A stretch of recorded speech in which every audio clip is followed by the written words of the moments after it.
Assalamualaikum, hai semua, apa khabar korang? Terima kasih sudah klik video ini dan jangan lupa tekan tombol subscribe. Kembali lagi bersama saya AA berbagi info dan kisah menarik. Oh, sebelum tu jangan lupa tekan tombol subscribe, tekan loncengnya juga. Okey, video seram kita pada kali ini adalah cerita yang disendkan oleh Rabia. Dan dia bagi tajuk dekat sini, dihantui Miss Candy arwah anak ataupun Pocica lah. Sebabnya si bapa dia tu nak balas dendam. So dia punya email macam ni. Assalamualaikum Kak AA, saya ada satu kisah yang saya nak ceritakan kepada semua. Kisah ni memang benar-benar terjadi di kampung arwah Tok Aki sebab kebanyakan orang lama kat sana semua tahu kisah ni. Dan katanya tali kain kafan tu masih ada sampai sekarang. Cuma tak sure lah siapa yang simpan tali kafan tu. Ada juga setengah orang lama ni bagi tahu yang tali kain kafan tu dah pun ditanam balik. Jadi dia sendiri pun tak sure lah yang mana satu cerita yang betul, yang mana yang tidak. Jadi kisah ni sendiri sebenarnya Tok Aki dia ceritakan pada makcik-pakcik dia. Dan makcik-pakcik dia ni pula ceritakan pada diorang budak-budak ni lah. Sebab katanya diorang budak-budak masa kecil dulu, diorang memang sangat nakal. Jadi ialah untuk bagi pengajaran, untuk bagi menakut-nakutkan budak ni jangan nakal sangat kan. So makcik-pakcik dia pun ceritakan hal-hal macam ni. So dah sedia? Jom kita mula. Okey, kisah dia macam ni.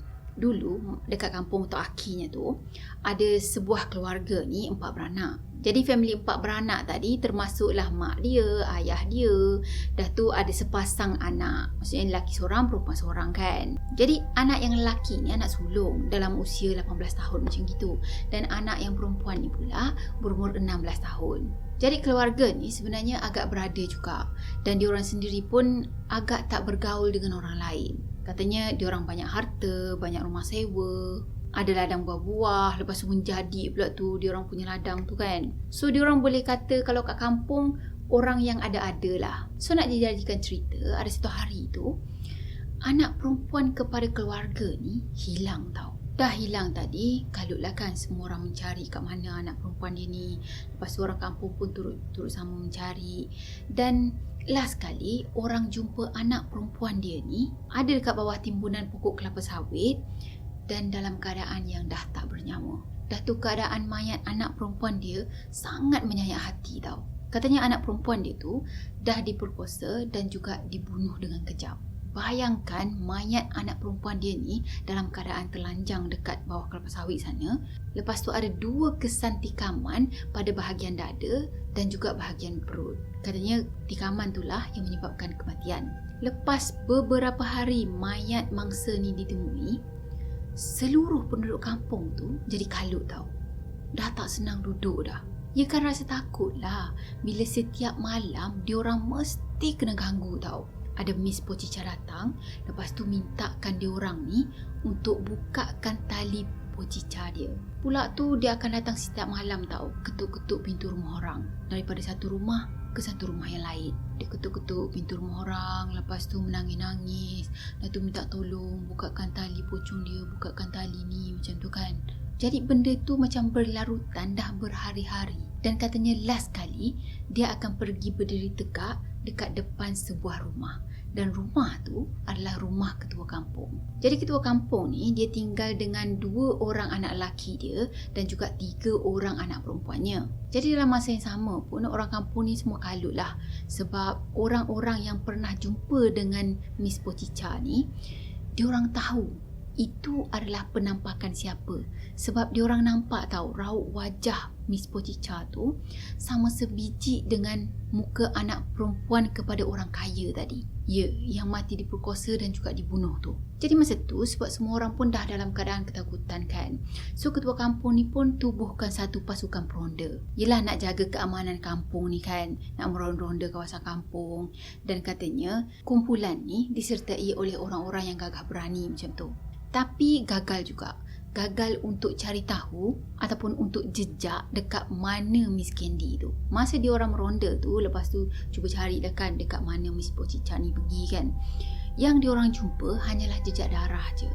Dan kadang-kadang tu adalah dia orang nampak kelibat Miss Pocica tu ada berdiri dekat depan rumah ibu dia, tak pun berdiri dekat depan rumah ketua kampung. Cuma bila diorang ni pergi dekat dengan Miss Pocica tadi, benda tu hilang.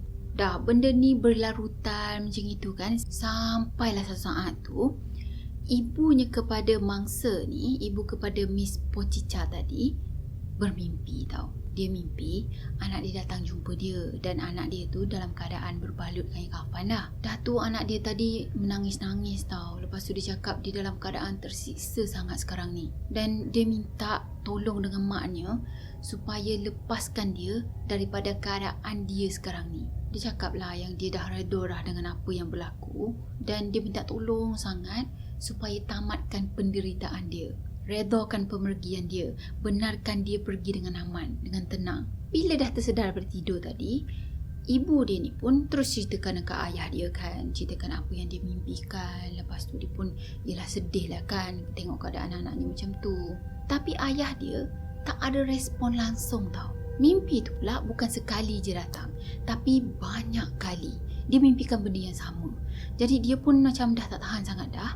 Dan ibunya tadi pergi jumpa dengan ketua kampung dan ceritakan hal ni. Jadi ketua kampung tadi pun ajaklah si ibunya ni pergi jumpa dengan ustaz dekat kampung sebelah. Bila dah jumpa dengan ustaz tadi, dia ceritakan semua yang berlaku pada dia kepada ustaz tu. Dan pada masa tu pun ustaz ni macam dah dapat agak sikit lah, dah dapat gambaran sikit apa yang sebenarnya berlaku. Yelah daripada apa yang maknya budak ni ceritakan dan apa yang tengah melanda kampung sebelah sekarang ni. So malam tu juga ustaz tadi pergi ke rumah mangsa ni, rumah Miss Pochicha tadi kan, tapi tanpa pengetahuan bapanya budak ni. Dan awal-awal lagi ustaz ni bagi tahu dengan ibu dia, jangan bagi tahu dekat suami dia, jangan bagi tahu dekat ayahnya budak perempuan ni. Dan yang paling penting, ayah budak ni tak boleh ada kat rumah pada malam tu. Ya, dia tak boleh tahu apa yang ustaz ni nak buat dekat rumah tu. Macam itulah. Dan kebetulan pada malam tu sebenarnya ayahnya budak ni tak ada dekat rumah sebab dia ada kerja dekat luar. Jadi ustaz tadi pun datanglah dengan isteri dia dengan beberapa orang budak tahfiz yang lain. Dah tu dia ajak juga ketua kampung dengan isterinya ketua kampung ni pergi juga ke rumah budak ni, ke rumah mangsa ni. Jadi pada masa tu ustaz minta isteri-isteri ni, maksudnya isteri ustaz, isteri ketua kampung, untuk temankan ibu mangsa dekat dalam bilik. Dah tu ustaz dengan ketua kampung dengan ahli tahfiz yang dia bawa tu, so dia orang semua ada dekat ruang tamu sana sambil-sambil berzikir. Jadi katanya ustaz tadi dia berzikir dekat ruang tamu sana, lepas tu dia tunggu sampai tengah malam. Sampailah saatnya Miss Pochicha tadi pergi ketuk rumah satu-satu. Dan last sekali Miss Pochicha ni datang ketuk rumah dia sendiri tau. Dia ketuk-ketuk rumah sambil-sambil menangis. Dah tu dia panggil-panggil ibu dia, Ibu, tolonglah bukakan tali dekat kepala ni, macam tu kan. Sekali fikir memang kesian sangat tau. Yelah dia macam menangis, merayu-rayu. Ibu, tolong adik bu, tolong adik, macam tu. Tolong bukakan tali ni bu, adik sakit. Jadi sebenarnya semua yang ada dekat dalam rumah pada masa tu dengar rintihan yang Miss Pochicha tadi buat. Dah, ustaz tadi pun keluar rumah, dia buka pintu. Lepas tu dia keluar rumah, dia jumpa dengan Miss Pochicha ni tau. Dan dia tanyalah apa yang terjadi sebenarnya, siapa yang dah bunuh kau?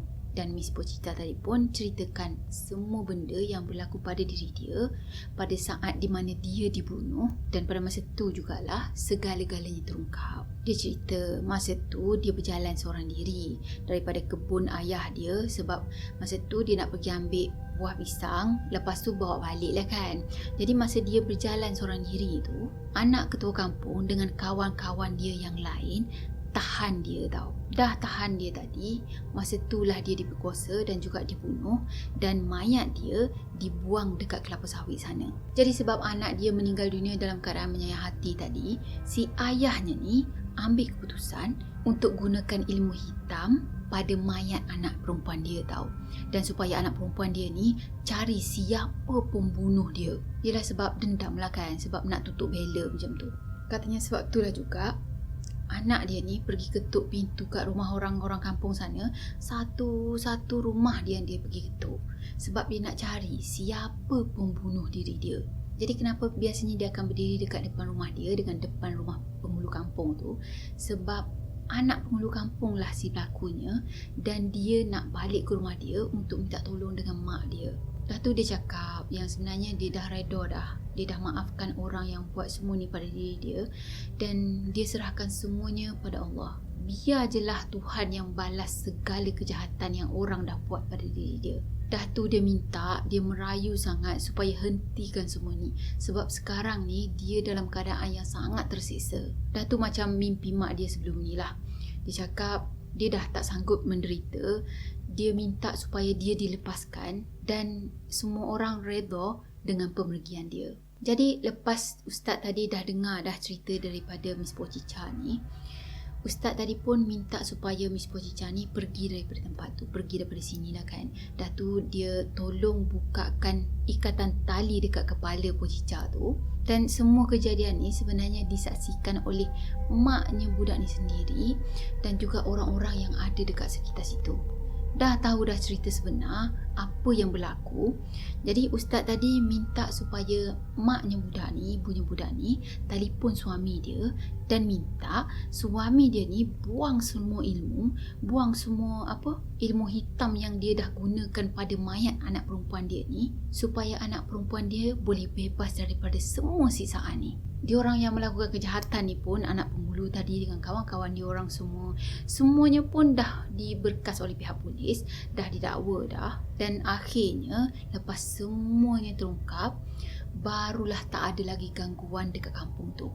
Jadi lepas kejadian tu, keluarga orang kaya tadi berpindah daripada kampung tu. So katanya lepas tu diorang memang dah tak pernah dengar lagi cerita daripada keluarga orang kaya ni. The end. Itulah kesian juga kan bila dah jadi macam gitu dan orang tak redha, sampaikan boleh tersesat gunakan ilmu hitam untuk mencari si pelaku ataupun si pembunuh anak dia ni. Itulah, apa-apa pun kita serahkanlah kepada Tuhan kita, serahkanlah kepada Allah. Sebab sebenarnya hukuman yang kita bagi pada orang yang buat salah pada kita tak seberapa pun. Hukuman daripada Allah itulah yang lebih perit untuk mereka, kan? So, saya rasa sampai di sini untuk video kali ini. Saya harap korang terhibur, saya harap korang suka video ni. Dan macam biasa, kalau korang suka video ni, jangan lupa untuk tekan tombol like, comment, share dan juga subscribe. Jumpa lagi next video. Bye-bye. Assalamualaikum warahmatullahi wabarakatuh. Bye-bye.